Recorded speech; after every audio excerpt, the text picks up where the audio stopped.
Hello everybody and welcome back to Madden 2005, and it's that time once again of year where we are checking over the standings of the AFC, and we have the Titans currently at the top of the standings. But here's a problem with the standings. The top four seeds are currently controlled by two AFC East and AFC South teams. Okay, so the Chiefs in the West are the 5th and the Steelers in the North are the 6th. So we are currently sitting in the 7th seed, but there's about 4 or 5 teams locked in here at 7 and 4, including our opponent today, the San Diego Chargers.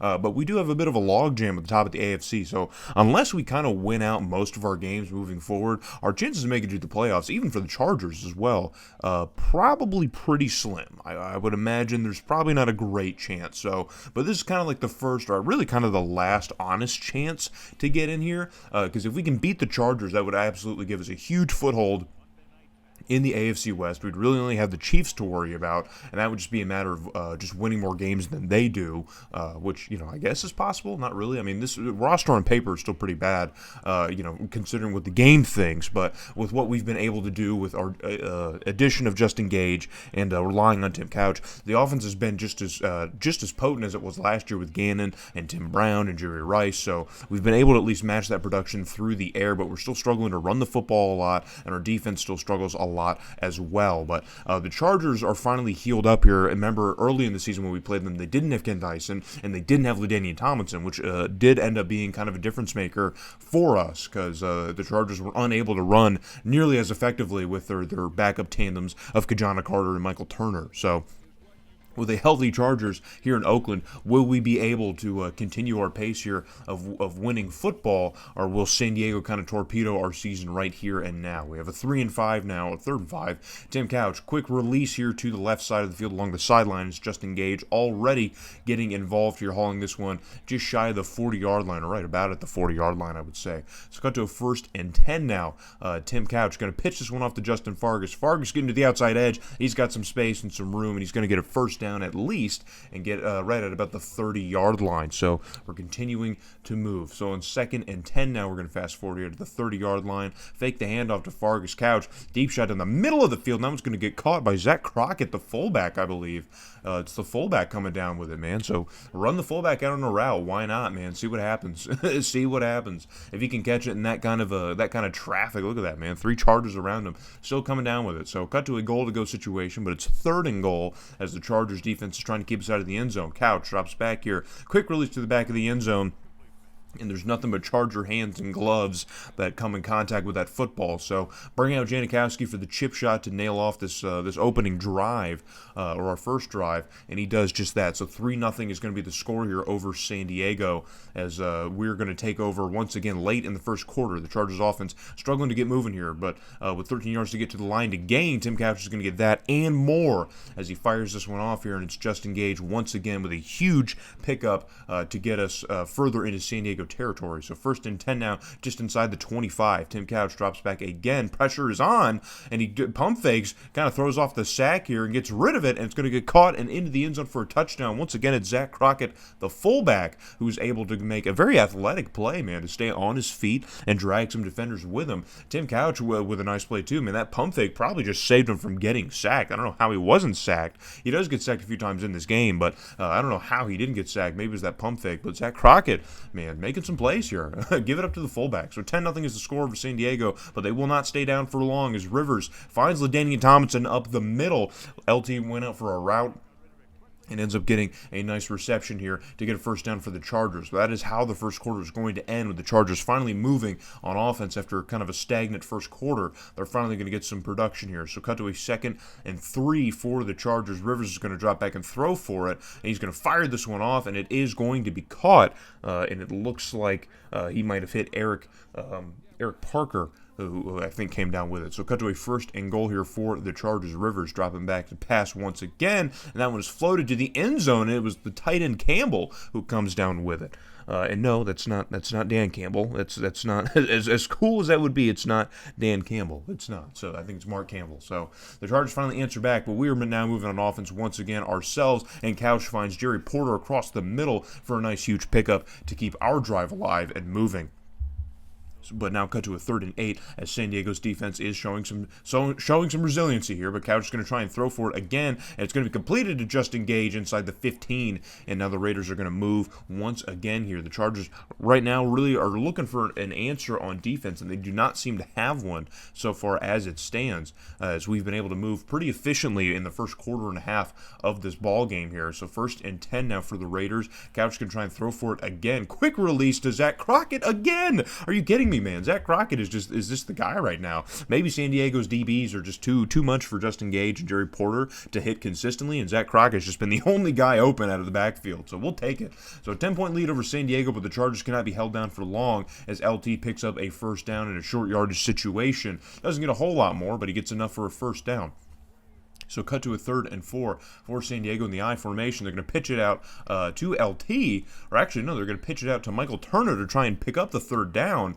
And somehow, some way, Ray Buchanan is able to get Michael Turner out of bounds before he can get across the line to gain. So the Chargers are going to bring up the kicking team to try and finish off this drive, and they do. So it's going to bring it back down to a 7-point game. I thought Michael Turner was there at the sticks, but he wasn't. So, but the Chargers once again with the football on offense here. And now it's a handoff to LT, and he's going to get spun out in the backfield. But San Diego's going to try and run for the hurry-up now, or run with some tempo, down to just a minute and a half left in the first half. But it's 3rd and 8 already. Phillip Rivers takes the snap here. Quick release, and he finds Campbell, the tight end, once again across the middle, and that's going to get a first down for San Diego, just outside of the red zone here, at about the Raider 21 or 22. It's kind of in between. So Phillip Rivers is going to go for the snap here, and he's going to throw an interception. That one's picked up, but it's fumbled, and the ball's getting batted around. I think it's Perella who falls on top of it. But LT was the one who was supposed to get it, I guess. I don't know. They're highlighting LT in this replay. I have no idea why. I think it was Napoleon Harris who got the interception, I believe. And then there he is, flash. So I think it was Napoleon Harris who got the pick. And Perella who fell on top of the fumble. So we do retain possession here. And Tim Couch quickly hitting Chris Cole across the middle for a first down. And now we're going to try and see if we can't cap off this drive with some points ourselves. Maybe extend our lead over the Chargers before the first half comes to a close. So 56 seconds left. Couch going to throw for it again. Deep shot downfield. And that one is tipped and picked, tipped and intercepted by the Chargers. I forgot that one was picked. I was just watching in real time, and Quentin Jammer gets a hand on the football here, and that leaves it perfectly here for a Charger to linebacker to come down with it. So San Diego's going to get the ball back, but they wouldn't have really any time. They would just take it into the locker room. So 17-10 is the score, and this game's already getting kind of eventful here as San Diego kind of fought back in the second quarter as we kind of went a little bit stagnant in the second quarter. So Tim Couch here in the third quarter, though, getting things started already here, getting gobbled up in that pocket. And I think in the last video I mentioned, man, Tim Couch just doesn't have like a deep drop back. He takes like a step and a half back and then just kind of releases. So that's a good drop back right there. Maybe he learned his lesson. But on the next play here, he's going to hit Chris Cole, I believe, right across the middle, and just plenty of open space in the middle of the field. The Chargers just kind of left it open. I don't know why, but Chris Cole is going to get that catch and go into the end zone for another Raider touchdown. And we're going to get another look at it here from this angle. As you can see, man, Chris Cole just kind of wide open out there. Had a nice block here from Justin Gage as well. So that's going to be a touchdown. We go up 14 points on the Chargers, so 24-10. And Rivers under some pressure is going to get hit, but he's going to get rid of it to Eric Parker, and that's going to probably get the Chargers a first down. But Rivers, he's hurt on that play, man. He was clobbered after he let go of the football, and yeah, he's going to have to sit out for this one, man. That's going to take Rivers out of the game for the rest of the game. He's going to be injured for a week here. I didn't see what the injury was, but he is injured for the rest of this game, so that's going to bring up Drew Brees. Not exactly a sigh of relief for the Raiders here. We got a young Drew Brees, and just a couple plays later, man, he's already helping out the Chargers as he gets Kevin Dyson, the Chargers' top man, who was injured the first time we played San Diego this year. He gets him involved immediately. Even Drew Brees takes a shot, man. The Chargers' O-line is just struggling to protect their QBs, but it doesn't matter when you can get the ball out. I have no idea how that dive from Nnamdi Asomugha didn't at least create some sort of contact. I don't know. That's just the game right there cheesing us. But either way, San Diego's going to get a touchdown here, and now we're back to a 7-point lead. Just 30 seconds left to go in the third quarter. Couch drops back to pass. Deep shot downfield. He wants it all, and he's going to get it to Justin Gage, and Justin Gage is going to be in the end zone for another Raider touchdown, another deep shot Raiders touchdown, because that's all he seems to do, man. All we can seem to do with Justin Gage in this offense is deep bombs downfield. So as long as we got Tim Couch to throw him and Justin Gage to catch him, I don't think this offense can ever truly be stagnant or stopped, man. It's a tandem that needs to be in the playoffs. It needs to be. I believe it. I firmly believe it. So the third quarter comes to a close. We are up 31-17. This seems like a pretty comfortable lead here. over San Diego. This is exactly the place you want to be, man. But we can't sleep. We definitely cannot sleep. So San Diego already up across midfield here on a 2nd and 10 situation, and Breeze is able to fire this one across the middle. And he's going to find Richie Caldwell for that completion. So cut to 1st and 10 now for San Diego at about the Raider 21 or 22 yard line. It's a handoff to LT, and LT bursting through the middle with some open space, and he's going to get a first down here before he's brought down by Derek Gibson, the strong safety. But the Chargers are going to get another first down, or first and goal here from about the 8 or 9 yard line. So Breeze is going to try and throw for it now, floats this one out to the end zone. That one's going to get caught in the back of the end zone. I can't see who it is. I think it's Eric Parker who managed to come down with it, and so the Chargers are going to get back within 7 points here, and they got the ball once again with inches to go here. It's a handoff to LT, and he just barely gets enough for the first down. I believe he just barely fell across the line to gain. Kind of a generous tackle. So 1st and 10 here from about the Raider 49 yard line.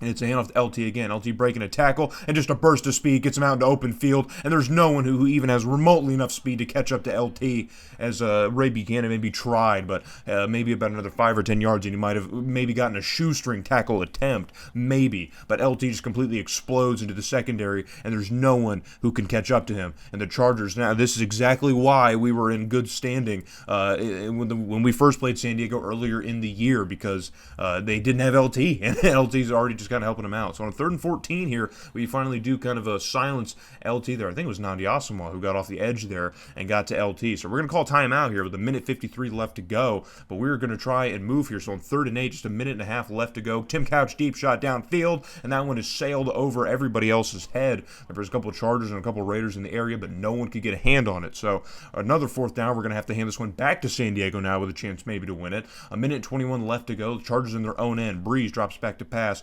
throws it, and finds a man across the middle. It's Eric Parker once again, and that's going to get the Chargers at least down to about midfield. They're going to spot it at about the 47.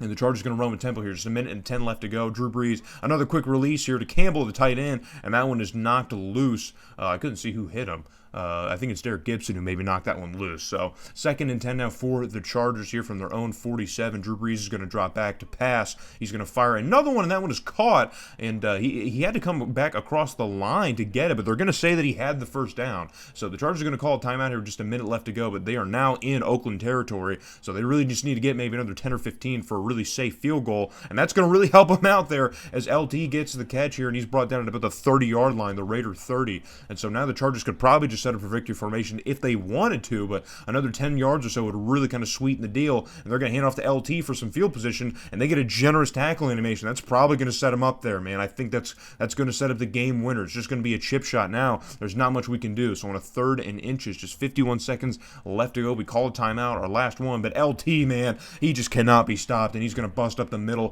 for another about 10-yard gain to get the Chargers field goal. Really, really in a sweet spot here. So from about the 10-yard line, the Chargers are snapping this one, just letting time expire. A 22-yard chip shot. The kick is up, and it is good. And San Diego really puts a humongous thorn in our playoff hopes and our playoff lives. We're still 2 games over 500, but with San Diego being right there in the race with us trying to keep pace with the Chiefs, who I think are now with 8 wins, 8-4, I think now after this week. It's going to be very hard now. It's going to be very hard to climb out of this, especially because we got swept by the Chiefs in this year's series with them. So there's no chance that we can finish with the same record as the Chiefs and win the West. And now with the Chargers splitting that series with us, we'd have to at least finish better than San Diego does, which I don't know if is incredibly possible. And again, because of that log jam at the top of the AFC with the Bills, Patriots, Colts, and Titans, I really don't know if there's a lot of room for 9 and 7 teams to even make it as a 5th or 6th seed. So